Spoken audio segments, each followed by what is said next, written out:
All right, so this is pretty good. So, I think this is basically it. So I made a bunch of different versions of this, and we'll see a couple things. So I made it more cylindrical, and rather than just round, and I think that helps with its performance here. And so I have this one that I destroyed because it had cracked at the seam. Somebody had commented that I might want to dry my filament, and so I did dry my filament. And now it's not exactly apples to apples, not just because the model's a little different shape, but I also tweaked. What did I tweak? Like the overlap. Well, it wasn't called overlap. It's in Creality Print Slicer. I basically gave it more overlap. It's not apples to apples, though. It does look potentially like the gentleman was correct and gave me some good advice, evidently.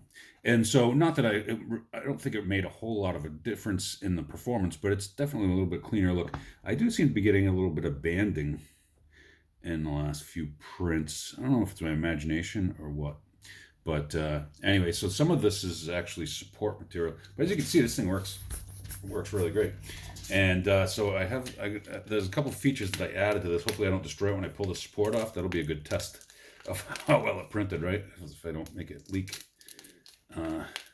Because there's a couple features that I added under this support. So like I said, I made it cylindrical more than just spherical. Or it wasn't spherical, but a lot of it was spherical. I feel like I want to destroy this by doing this, but I'm going to try it. All right. Maybe not. Maybe that's just fine. All right. So, yeah, that worked out, I think. So what I did, I added these little fins so it can stand up. And there's also holes in here. I sort of copied designs of existing products.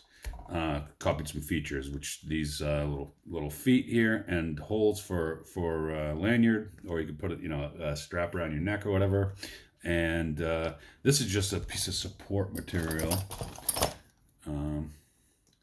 But before I do that, there's also, I added an inlet hole and a check valve. I'll have to make a drawing of it, but basically I made an additional, I offset this bottom curvature. and I offset the face, and then I thickened the face, and I put some rings to seal. So in theory, when it's letting air in, it's going to suck it in through the back. But when I pressurize it, the air pressure will push against that surface and seal it, so the air only comes out this way. So let me see. Yeah, I can't feel any air coming out at my thumb. And if I cover this, wow, this is sealed because it's pressurized. This one definitely printed better.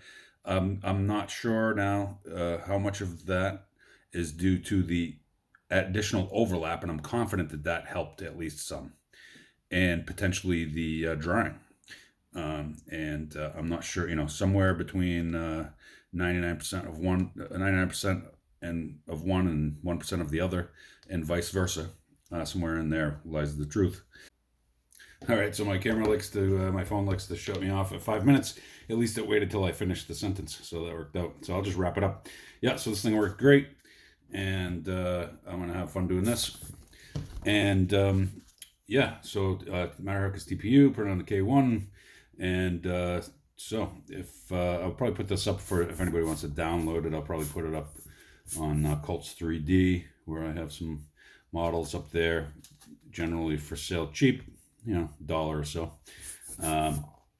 And so if you could help to grow the channel, it'd be much appreciated. To do that, you would click like and or subscribe and or comment and forward it to your mom or something, and whatever, however you can help the channel grow. And I appreciate it all, and thanks for watching, and see you next time.